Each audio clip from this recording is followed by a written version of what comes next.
भवानी, करती दया हो सबसे अम्बे भवानी।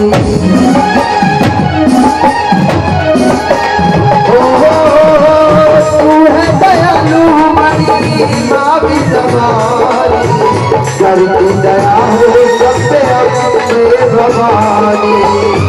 मैया विद्या के हम भी बड़ा शारदे ना शारदे ना शारदे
दरबार की क्या बात है, हाथ सभी ने ऊंचे किए, आवाज किसी की नहीं आई। जरा मिलकर बोलो सच्चे दरबार की। तो चलते माँ शारदी के चरणों में शारदी वंदना करते, माँ भगवती को बनाते।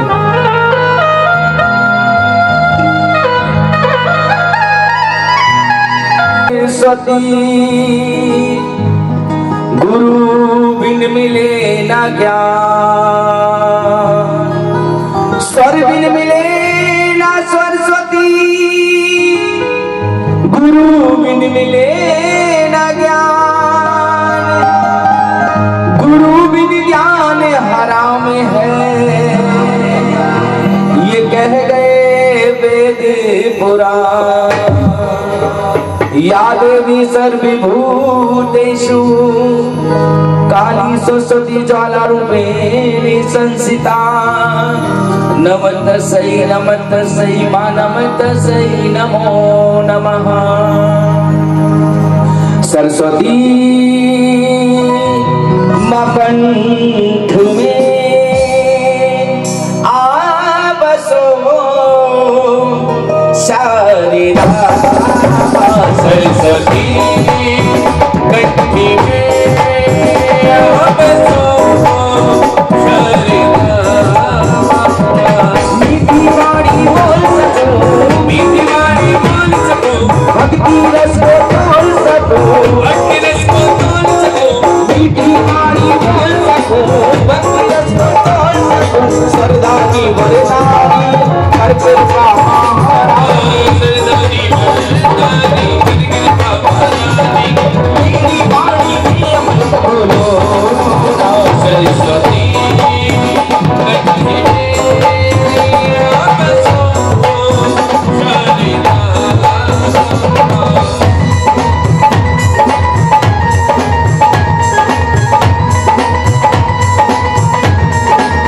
लेकिन रुक्मण को याद। तभी माँ समझ गई इस प्रकार रुक्मण को याद नहीं आएगा। तभी माँ ने हनुमान जी को भेजा, हनुमान जी रुक्मण को याद दिला करके आओ। उसने मेरे नाम पे जागरण बोला है, जागरण उसको ध्यान रखना, बीच बीच में जो बोलने कथा भूल भी जाता हूँ। अब करो जय माता दी, एक बार हाथ उठा करके तो जय माता दी। कहाँ पहुंच गई कथा आप दोनों बताएं।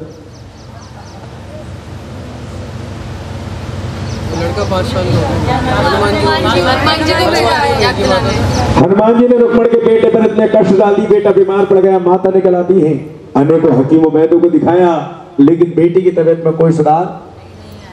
तभी माँ समझ गई इस प्रकार रुक्मण को याद नहीं आएगा। तभी माँ ने सुप्रमत संधि रुक्मण को, रुक्मण तूने मेरे नाम का जागरण बोला था, जब तू मेरे नाम का जागरण करा ये तेरा बेटा स्वयं ठीक हो जाएगा, अपने आप ठीक हो जाएगा। तभी सुप्रमत संत आकर के रुक्मण सुबह सुबह उठती है, हरे हरे गोबर से अंगना लीपा और चल देती भक्तों को, भक्त मेरे जागरण कर दो। भक्त के अंदर रुक्मण तेरे जागरण नहीं कर सकते, क्योंकि पहले के समय में नीच जाति का बहुत भेदभाव माना जाता था। तो भक्त कहना रुक्मण तेरे जागरण, तो रुक्मण कह रही भक्त मुझे जागरण तो कराना ही है। तो भक्त कहना रुक्मण तुझे जागरण कराना है तो हमारे मंडल की एक बहन है तारा रानी। कौन तारा रानी? उसकी बहन, जिसको हर जन्म तारा का मिला, जिसकी लगन सदैव उस माँ के चरणों में लगी रही, जिसका विवाह काशी नगरी के राजा राजा हरिश्चंद्र के साथ हो जाता है।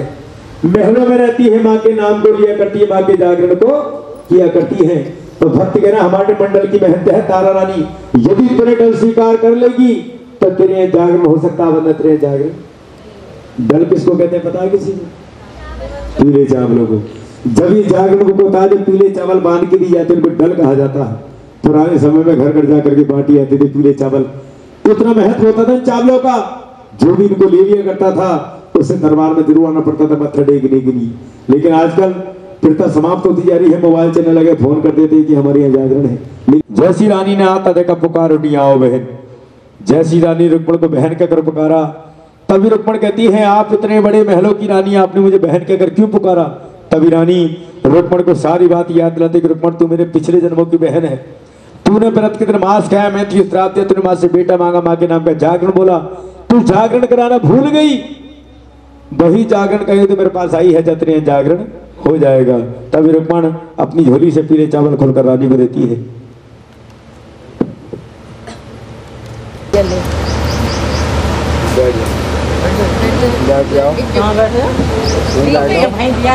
फोटो पर लगा दिया,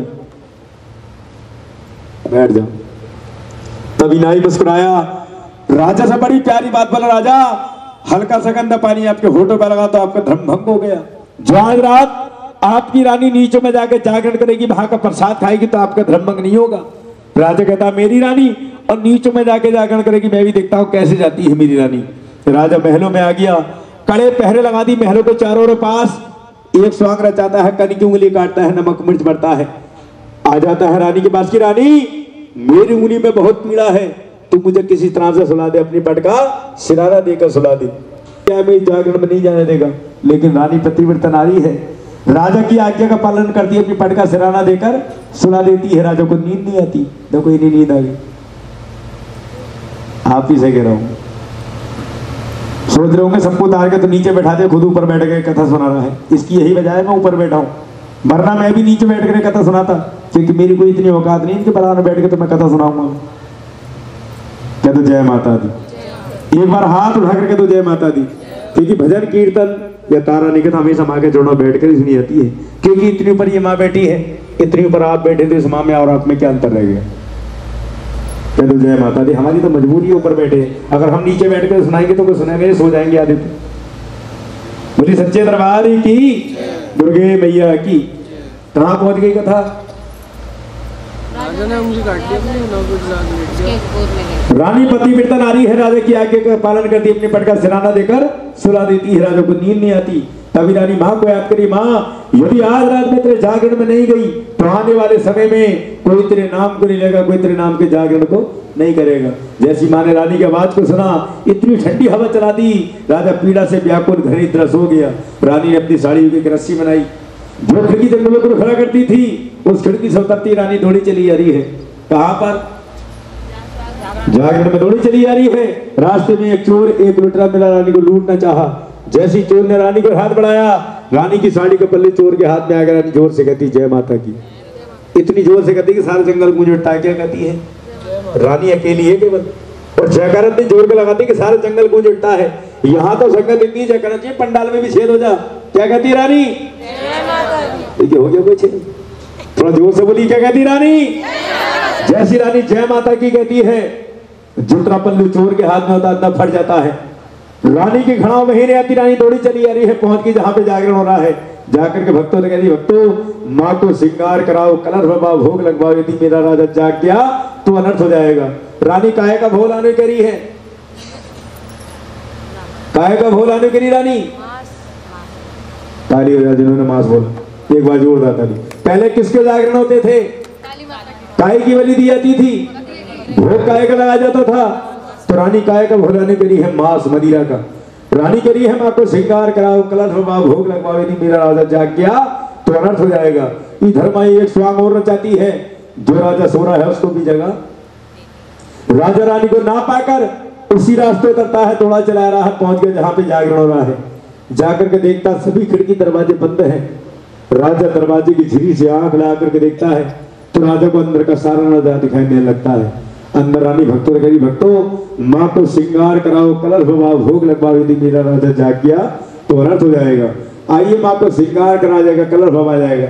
ये कलश क्यों भरवाते हैं इसके बारे में जानने समझने, उसके बाद श्रृंगार कराएंगे, कलश भरवाएंगे। जागरण में एक नया लोटा आता है, तेरा सब सोने का कलश मांडला। ये पुराने समय में लोटा सोने का आता था, महंगाई बढ़ गई, चांदी का आने लगा, और बड़ी महंगाई तांबे का, पीतल का आने लगा, और बढ़ चुकी स्टील का आने लगा। फिर और बढ़ेगी महंगाई, कलश देख रहे मिट्टी वाला, इसका आने लगेगा। फिर और बढ़ेगी महंगाई, चाय पियोगी कागज वाले गिलास में। अच्छा क्यों भरवाते हैं? इस कलश के अंदर हमने थोड़े चावल डाले, एक बतासा दूध के जल का छींटा लगाया। ये बताइए इसके अंदर चावल डाले, मीठा डाला, दूध डाला तो क्या बना? खीर। खीर के रूप में कलश ताकत कराता है पितरों की आत्मा की शांति के लिए। साल में 2 बार नवरात्र आते, एक चैत को रे जो द्वार के नवरात्र होते हैं 16 दिन में लेके आता है। कनागत बिल्कुल सही बताया। मैंने पीछे संबल में पूछा था 16 दिन पहले क्या आता है, तो बता रहे थे रामलीला आती है। क्या आता है? क्या होता है कनागतों में? खीर बनाई जाती है, कौओं खिलाई जाती है पितरों की आत्मा की, भोजन बनाया जाता है, ब्राह्मणों को जिवाया जाता है पितरों की आत्मा की। यदि हमारे हिंदू धर्म में कोई भी शुभ कार्य हो, शादी विवाह हो, तो शादी विवाह में भी पितृ पूजे जाते हैं। अगर करवाया जाएगा, पितरों को नहीं पूजा जाएगा तो जागरण कैसे संपूर्ण हो सकता है? इसीलिए कलश भरवाते हैं। तो जो अपने माता पिता को मानते हैं उनके नाम से जो भी निकालना, तो चावलों की जरूरत नहीं है। श्रृंगार कराएं, कलश भरवाएं, मत्था टेके बैठते जाएं, खड़े हो जाएं सभी अपने स्थान पे। बहन तारे ने कहा कि बहन मैं व्रत पूजन की तैयारी करती हूँ, तुम बाजार जाओ, बाजार से फल फूल ले आओ। रुक्मण चल देती है बाजार की ओर, बाजार से फल फूल खरीदे। जब खरीद करके वापस लौटती तो क्या देखती है? एक दुकान पर भुने हुए मांस के पकौड़े बिक रहे थे। देख करके रुक्मण के मन में भूख जागी, लालच जागा और दुकान की ओर बढ़ गई। क्यों बढ़ गई? क्योंकि उसके आने वाले समय में तो लिखे हुए थे, लिखा है जाको तो गुदारो मत दे ही, बाकी मत पहले हर। जिस इंसान का जैसा समय होता है, ये माँ उस भक्ति की बुद्धि उसी ओर मोड़ दिया करती है, बदल दिया करती है। रुक्मण के आने वाले समय में तो लिखे हुए थे, इसलिए व्रत के दिन को भुला दिया। रुक्मण ने भुना हुआ मांस लेकर के खा लिया। जब उसे याद आया कि आज उसका एकादशी का व्रत है, व्रत के दिन को भूल गई है, तो रुक्मण अपनी भूल अपनी छोटी बहन तारा को आकर के बता देती है। तारा क्रोध में आकर के रुक्मण से कहते, रुक्मण तूने मनुष्य होकर के नीच योनि वाले कर्म किए हैं, तूने व्रत के दिन मांस खाया है। जब मैं तुझे श्राप देती हूं कि तेरा अगला जन्म नीच योनि में होगा, किडली की योनि में होगा। किडली किसको कहते हैं? ताली बजाओ उनके लिए। छिपकली को कहा जाता है। जिस तरह छिपकली कीड़े मकोड़े खाया करती है, तू भी कीड़े मकोड़े खाया करेगी, तेरा सारा जीवन नीचों में ही बीतेगा। अगले जन्म में तारा तो तारे ही बनी, लेकिन रुक्मण कौन बनी? छिपकली। पांडवों को महलों में दीवार से लगे हुए छिपकली के रूप में, जिसमें पांडवों ने बहुत बड़ा यज्ञ रचाया, सब ऋषि मुनियों को बुलाया। एक ऋषि होते हैं दुर्वासा ऋषि, जो बहुत ही किरोधी से बात तो श्राप दे दिया करते हैं। जब उन्हें निमंत्रण नहीं मिला तो मन में विचार बनाया कि ऋषि मुनि ने मेरा अपमान किया, इस अपमान का बदला लेकर रहूंगा। तभी एक पक्षी का रूप धारण कर ऋषि दुर्वासा ने मरा हुआ जहरीला सांप अपने पंजे में दबाया और पहुंच गए स्थान पर जहां खीर का प्रसाद बनना होता है, उसमें ला करके छोड़ दिया। सांप को गिरते हुए किसी ने देखा, लेकिन दीवार से लगी छिपकली देख रही है। छिपकली कौन है? रुक्मण देख रही है कि प्रसाद के अंदर सांप गिर गया है, इसको ऋषि मुनि पांडव खाएंगे तो सबके सब मारे। क्या यत्न करूं, क्या उपाय करूं जिनके प्राणों की रक्षा कर सकूं। जैसी ऋषि मुनि पांडव उस प्रसाद के पास आते हैं, तभी छिपकली मन में विचार बनाती है, इसमें छलांग लगा देती है। देख करके ऋषि मुनि पांडव चिल्ला उठते कि छिपकली, तूने नीच होकर भी नीच होने वाले कर्म किए हैं, तूने सारे प्रसाद को विषैला कर दिया। या हम तुझे श्राप देते हैं कि तेरा सारा जीवन नीचों में ही बीतेगा। एक श्राप को दूसरा श्राप मिल गया। छिपकली को जहरीला माना गया है, इसलिए उस प्रसाद को दाबने के लिए, गाड़ने के लिए गड्ढा खोदा गया। जैसी गड्ढे के अंदर कढ़ाओ को लौटा तो क्या देखा? सांप का पंजा, सांप की अस्थियां। देख करके हैरान है ऋषि मुनि पांडव कि छिपकली को तो तुम सभी ने देखा, लेकिन सांप को गिरते हुए। यदि छिपकली हमारी आंखों के सामने प्रसाद में ना कूदती, ना छलांग लगाती, तो हम सबके सब प्रसाद उखाते, सबके सब मारे। इस छिपकली ने हमारे प्राणों की रक्षा की। हमने बिना बात को उसको श्राप दे डाला, हमसे बहुत बड़ी भूल, बहुत बड़ा अपराध हो गया। तभी छिपकली से कहते हैं, श्राप तुम वापिस नहीं ले सकते, क्योंकि जिस प्रकार से जुबान से निकली वाणी, कमान से निकला तीर कभी वापिस नहीं आता, उसी प्रकार श्राप दे वापिस। लेकिन इसकी जगह तुझे वरदान और देते हैं कि तेरा अगला जन्म जो होगा वह राज घराने में होगा, लेकिन जो गलती से थी श्राप दे दिया, इसके कारण पालन पोषण नीच घराने में होगा। कह दो जय माता दी, एक बार हाथ उठा करके तो जय माता दी। श्राप भी मिला, वरदान भी मिला रुक्मण को।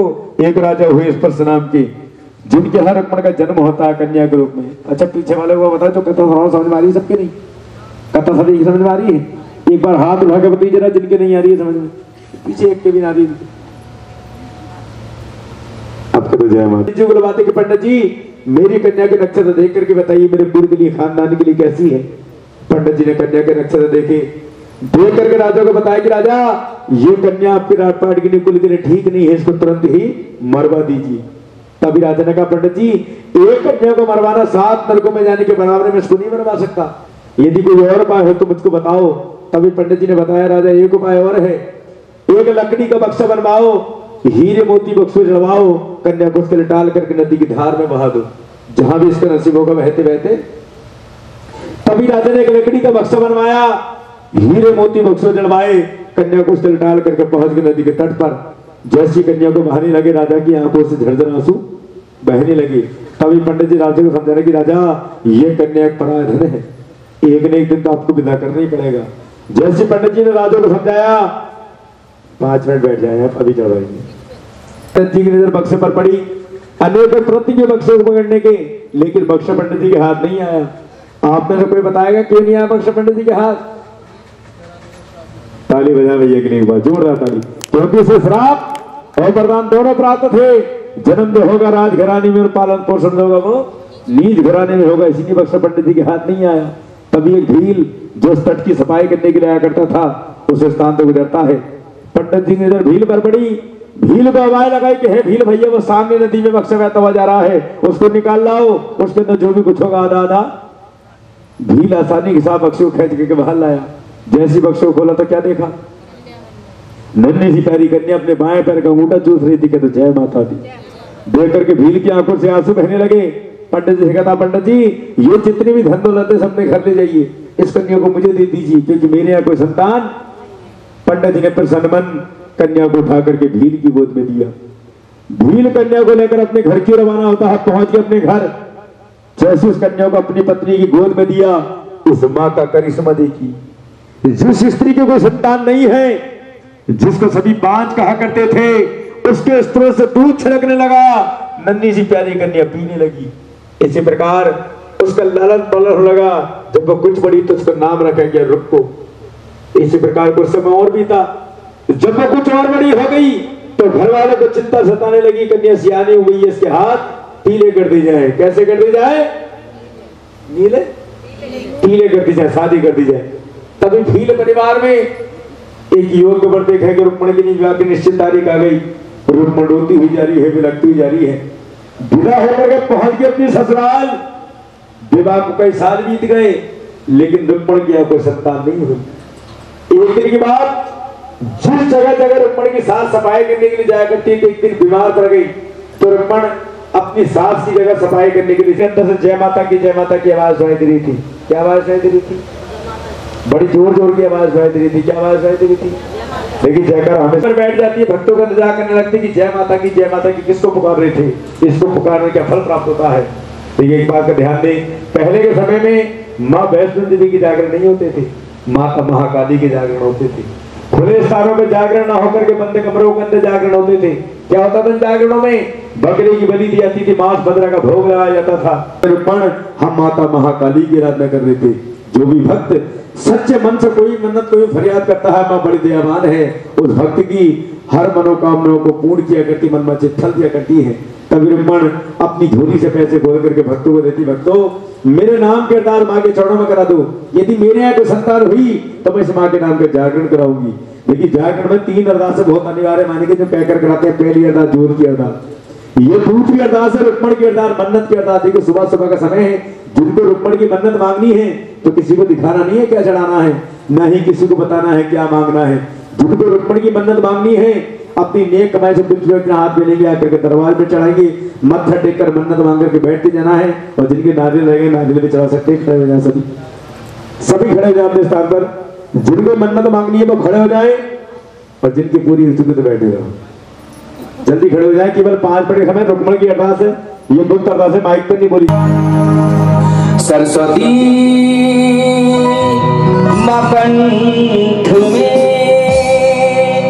आबसो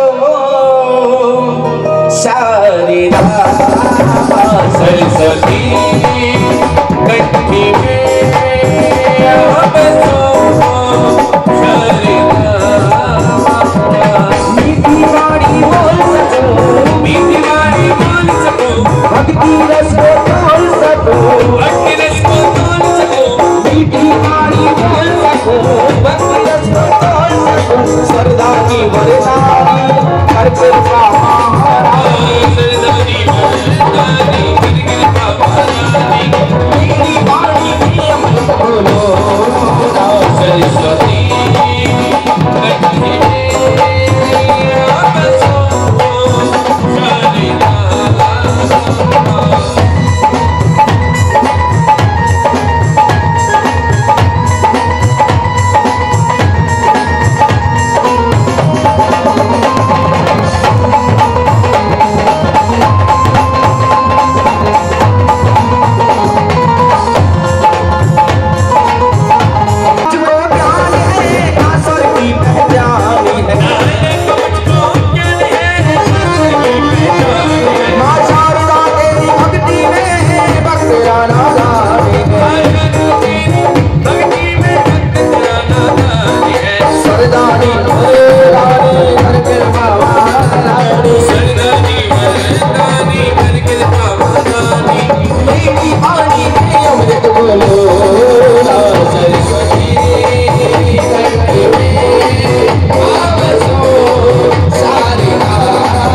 शारदे जय श्री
कोई नहीं बोल रहा, इसलिए इंस्ट्रूमेंट बंद करा दिए।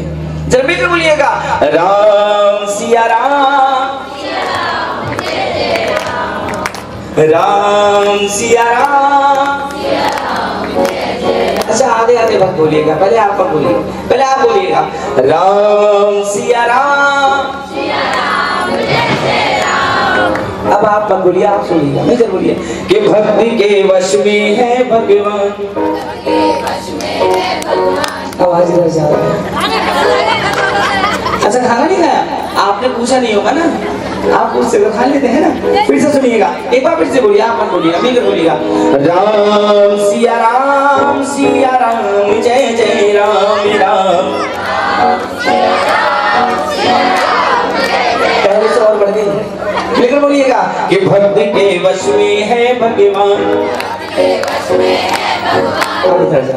जरा मिलकर बोलिएगा एक बार कि भक्ति के वश में है भगवान। ये आवाज चाहिए, साथ के साथ बोलेंगे किस तरह से कि भक्ति के वश में है भगवान, भक्ति के वश में है भगवान, भक्ति के वश में है भगवान, भक्ति के वश में है भगवान। और भक्ति बिना ये कुछ भी नहीं है,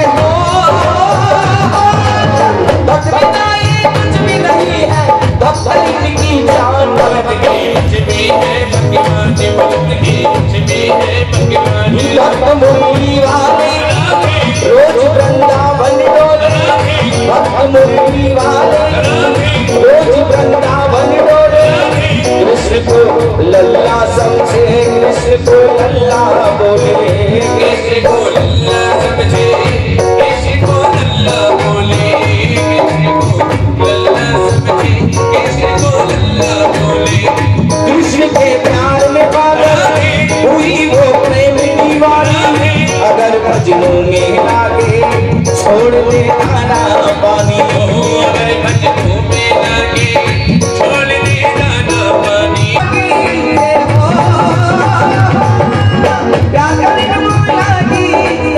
अपने पुत्र समान भक्ति के कौन कौन बात ताली बजा सकते हो?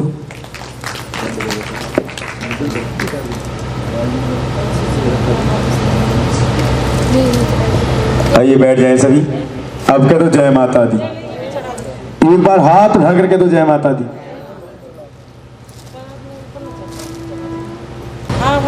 इधर इधर से चढ़ा दो पिंडी, एक भी चुन्नी ना।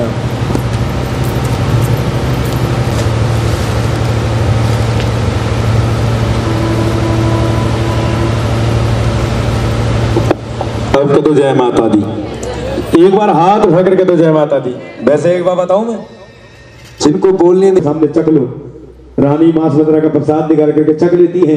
राजा मन में सोच रहा रानी तू बाहर आ, उस बात तुझसे पता करूंगा, पूछूंगा। जैसी रानी बाहर आई, राजा दरवाजे पर खड़ा है, नंगी तलवार हाथ में लेकर उससे आके लाल। रानी से कहना, रानी देखा तेरी झोली के अंदर क्या है? तो रानी कहती मेरी झोली के अंदर कुछ नहीं है, मेरी माँ का। तो राजा कह रहा मैं नहीं जानना चाहता, मैं देखना चाहता हूँ तेरी झोली के अंदर क्या है। तभी रानी माँ को याद करती है, आकाशवाणी होती रानी मैं तेरे साथ हूँ, तो राजा को अपनी झोली खोल कर दिखा दे। जैसी रानी ने माँ की आवाज को सुना, अपनी झोली खोल कर दिखा दी, तो जितना भी मांस और मदिरा का प्रसाद था सबका सब पंचमेवा के रूप में परिवर्तित हो गया। तभी से जागरण बना पंचमेवा का। देख करके हैरान है राजा की रानी, जो मैंने अपने आंखों से देखा वो कुछ नहीं पाया, बता तूने कैसे बदल दिया? तू स्त्री नहीं, स्त्री के रूप में जादू करनी है। तो रानी कहती मैं कोई जादूगरनी नहीं हूँ, ये मेरी माँ का चमत्कार है। तो राजा कह रहा मैं नहीं मानता कि ये पत्थर की मूर्त कोई चमत्कार कर सकती है। अगर ये चमत्कार कर सकती है तो यही चमत्कार मुझे फिर से दिखला दे, दोबारा दिखला दे। रानी की राजा जो तूने अनजाने में देख लिया सो देख लिया, जानबूझकर इस माँ का चमत्कार देखना। नंगी तलवार पर नंगे पांव चलने के समान से राजा तो नहीं देख पाएगा। लेकिन राजा राजहट में अंधा है, क्योंकि संसार में 4 हटें बड़ी मशहूर हैं, राजहट, बालहट, योगी हट, त्रिया हट। त्रिया किसको कहते हैं? मैंने इनसे पूछा तो मैं तो पता ही है, ठीक है। भी 2-3 दिन पहले की बात है, मैंने पूछा त्रिया किसे कहते? तो कह रहे वो मर जाए। मैंने लेटा में वो सबसे खतरनाक जो हट वह त्रिया हट। अगर त्रिया हट में जाए तो मजा लेके मना ले। इसी प्रकार राजा राजहट में अंधा है। रानी से कह रहा चमत्कार तो मुझे देख नहीं है, जैसे कहेगी वैसा करूँ, बता क्या करना है। रानी की तरह चमत्कार देखना चाहता है। तो सबसे पहले मेरी महारानी के नाम का एक जागरण, एक यज्ञ रचा। राजा माँ के नाम का जागरण यज्ञ रचाता है। आगे रानी परानी बता क्या करना है। रानी के राजा जो तरह नीला घोड़ा है उसकी गर्दन काट करके तो मेरे पास लेकर के मैं तुझे माँ का चमत्कार दिखाऊंगी। तभी राजा घोड़साल गया, घोड़े की गर्दन पर तलवार मारी, काट करके ले आया। रानी परानी दिखा चमत्कार। रानी की राजा तूने भी किया ही क्या है, कोई ऐसा बलिदान दे जो आने वाले समय में न कोई दे पाए न बीते समय में किसी ने। तो राजा कहने पता क्या करना है।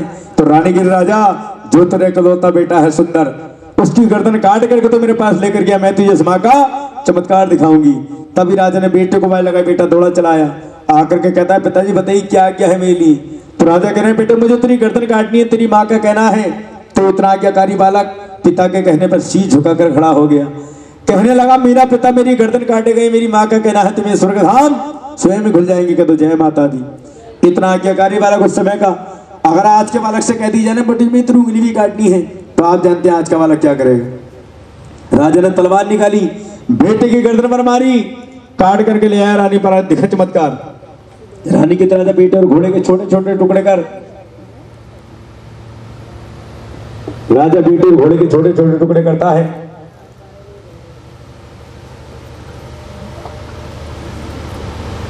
अब तो जय माता दी। और दो कढ़ाओं में पकने के लिए चूल्हों पर चढ़ा देता है। रानी पत्थर उठा दिया आग दिखाने के लिए, क्योंकि पहले माचिस या लेटर नहीं चलते थे, पत्थर उठा दिखाई जाती थी। तभी राजा रोक देता है कि रानी इस तरह से पत्थर उठा नहीं दिखाएगी, अगर तेरी माँ में शक्ति है चमत्कार है तो इन चूल्हों में स्वयं अग्नि प्रज्वलित चाहिए। कह दो ज्वाला मैया की, सच्चे दरबार की। कहाँ जा रहे तो 5-10 मिनट की कथा रह गई, उसके बाद ही चलेगी। चलो तो जय माता दी। की तरह पहली थाल उठा मेरी महारानी को भोग लगा, मीठे का लगा देती। राजा ने पहली थाल उठाई, महारानी को भोग लगाया।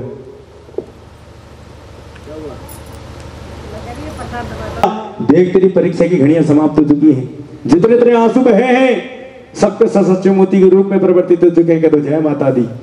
राजा दूसरी थाल उठाता स्वयं कहता है। आगे रानी परानी पता क्या करना है। रानी के रात तीसरी थाल उठा घुड़साल जब अपने घोड़े को खिला कर गया। राजा ने तीसरी थाल उठाई, घुड़साल गया और जाकर के क्या देखा, जिस घोड़े को राम ने हाथों ने काटा था घोड़ा जीवित खड़ा है। कह दो जय माता दी। जैसी राजा ने तीसरी थाल में कपड़ा हटाया तो क्या देखा, जितना खाट था घोड़े का सबका सब काले चने के रूप में परिवर्तित हो गया। तभी से जागरण बना काले चने का। आगे रानी परानी पता क्या करना है। रानी के रात चौथी थाल उठा, अपने बेटे को वाय लगा, बेटे को खिला। राजा ने चौथी थाल उठाई, बेटे को वाय लगा, बेटा नहीं आया। दूसरी बार वाय लगा, बेटा फिर भी नहीं आया। जब तीसरी बार वाय लगा तो बेटा दौड़ा चलाया, आकर के बड़े क्रोध में कहता है कि पिताजी तुमने मुझे बुलाकर अच्छा नहीं किया। तो राजा कह रहे बेटे मैंने बुलाकर क्यों अच्छा नहीं किया। तो बेटा कह रहा पिताजी तुमने मुझे बुलाकर अच्छा नहीं किया, मुझे लाल चोला पहने हुए बाल रूपी कन्या हिंडोले में झूला झूला रही थी, लोरियां सुनाई रही थी, बहुत ही आनंद आ रहे थे, तुमने बुलाकर अच्छा नहीं किया। तो राजा कह रहे बेटे तो बड़ा भाग्यशाली है, जिसके दर्शनों के लिए मैं अब तक भटक रहा हूं उसके दर्शन नहीं पा लिए। कहते जय माता दी। जैसी राजा ने चौथी थाल से कपड़ा हटाया तो क्या देखा, जितना खर्चा था बेटे का सबका सब हलवे के रूप में परिवर्तित हो गया। तभी से जागरण बना हलवे चने का। आगे रानी पास की रानी मान गया, तेरी भक्ति को मान गया, इस मां के चमत्कार को मांग तू जो मांगने चाहती है।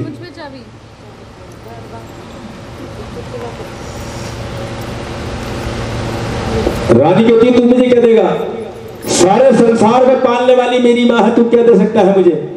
अगर तू देना चाहता है तो मेरी मां के नाम का एक मंदिर बनवा दे। राजा मां के नाम का मंदिर बनवाता है। आगे रानी पास की रानी मुझ पर एक तय और कर देती कि आप बैठ जाते। करना चाहता है तो बता कड़ाव के अंदर क्या है। तो राजा कह रहा मेरा मरा हुआ बेटा मरा हुआ घोड़ा। रानी कह रही जीवित खड़े कौन है। तो राजा कह रहा मेरा जीवित बेटा जीवित घोड़ा। रानी की राजा यही सब मोह माया कि तेरा ये मेरा ये जीवित इमरत, जिस दिन तो त्याग देगा उस दिन तो स्वयं इस मां के दर्शन हो जाएंगे। कहते जय माता दी। तभी राजा अपना सारा राट पाट त्याग करके मां की भक्ति में लीन हो जाते हैं। तभी मां प्रकट होती है। मिलकर बताओ सभी कौन सी मां प्रकट होती है। तारा रानी,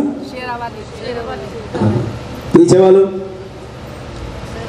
कौन सी मां प्रकट होती है, इधर हमारे भाई बताइए।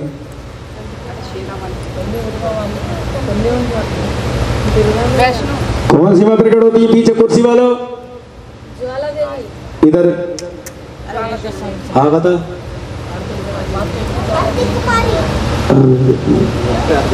फेल हो गए बेटे। और कोई बताए कौन सी माँ प्रकट होती है? पहले कौन सी माँ के जागरण होते थे? तो कौन सी माँ प्रकट हुई? माता महाकाली प्रकट हुई। ऐसा ना बातों में ध्यान ज्यादा है, वरना सही बताते लोग। माता महाकाली प्रकट हुई, राजा रानी को वरदान दिया कि आने वाले समय में जब मेरे वैष्णवी नाम के जागरण होंगे, जिस समय हो रहे हैं, उन जागरणों में यदि तुम दोनों की नाम की कथा को ना कहा गया, ना सुना गया, तो जागरण कभी संपूर्ण नहीं मानी जाएगी। तभी से प्रथा चली आ रही है, हर जागरण में तारा रानी कथाओं को कहना और सुनना अनिवार्य माना गया है। और यहीं पर तारा रानी कथाओं को विश्राम दी जाता है। ये कमी इनकी नहीं है, इनको ब्रह्मा जी का वरदान प्राप्त, जा भी चार बैठेंगी बातें जरूर। अच्छा, कथा समझ में आई नहीं तो ताली बजाई, खड़े हो जाए सभी खड़े हो जाए अपने स्थान पर, और परिवार वाले सभी आगे आ जाए।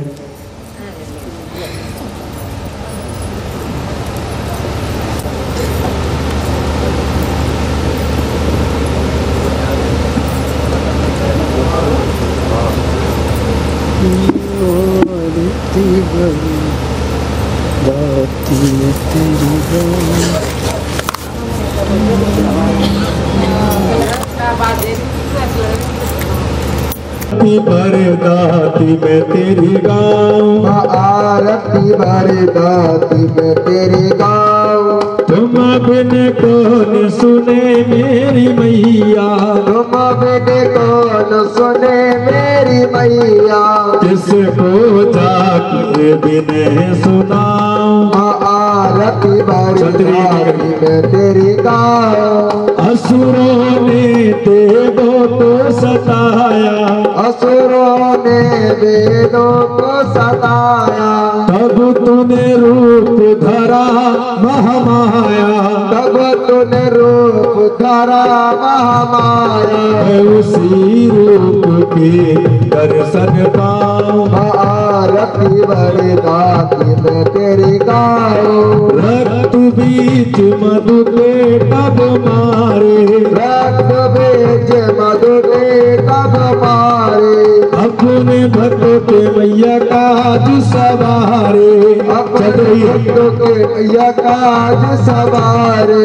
मैं भी तेरा दास कहाऊं, आरती बरदाती मैं तेरी गाँव। आरती तेरी करूं बरदाती, आरती तेरी करो बरदाती। हृदय का दीपक नैनों की बाती, हृदय का दीपक नैनों की बाती। इस दिन तेरी ज्योत जगाऊं, आरती बरदाती मैं तेरी गाँव। जो भी माँ तेरी आरती गावे, जो भी माँ तेरी आरती गावे। चमन सभी सुख संपत्ति पावे, चमन छवि सुख संपत्ति पावे। चरण कमल पे बारी बारी जाऊं, आरती बरदाती मैं तेरी गाँव। लगुर वीरा वे वीरा, लगुर वीरा वे वीरा। लगुर वीरा वे वीरा, लगुर वीरा वे वीरा। भोजनी का तू पुत्र कहा है, माता दिया बधीरा। लगुर वीरा वे वीरा। तेरा डम डम डमरू बाजे बाजे डम डमरू, डम डम डमरू बाजे बाजे डम डमरू। नंदी गल पर करो सवारी, गोरा संग बिराजे बाजे डम डमरू। डम डम डमरू बाजे बाजे डम डमरू। सुमचरण ध्यानु यस गावे, तो गावे सुयो पल पावे। हाथ जोड़ कर करा बीनती, नमन करावे तेरे भजले गोविंदा। भजले प्यारे, गोविंदा। भक्ति के दाता गोविंदा। हर भूल न जाए। गोविंदा।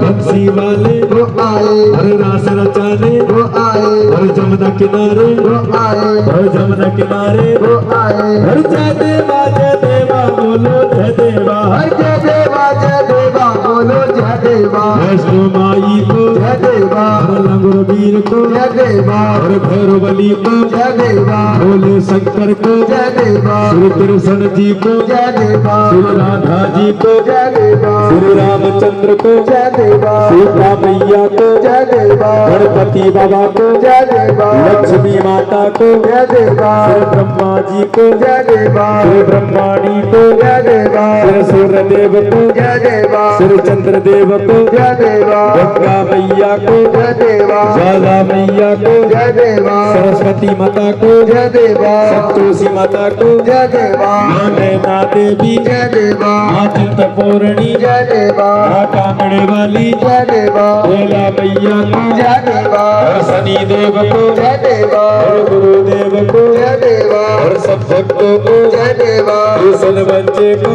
जय देवा गौरव बच्चे को जय देवा रोहित बच्चे को जय देवा शोभम बच्चे को जय देवा 500 बच्चे को जय देवा ऋतिक बच्चे को जय देवा और सब भक्तों को जय देवा और जय देवा बोलो जय देवा हर जय देवा बोलो जय देवा ये मेरा तेरा रोज होवेगा माई होवेगा तेरे दरबार माई होवेगा तेरे दरबार ये मेरा तेरा रोज होवेगा जय देवा जय देवा जय देवा ये माई मेरी सच्चियां जोता वाली माता तेरी सदा ही जय लोंगरा ठाकुर तेरी सदा ही जय बाबा भैरव चट्टी तेरी सदा ही जय माई मेरे सुबह सुबह चोलिया वाली माता तेरी सदा ही जय जयकारा शेरा वाली का बोल सच्चे दरबार की जय जयकारा पहाड़ा वाली का बोल सच्चे दरबार की जय जयकारा मेहरा वाली का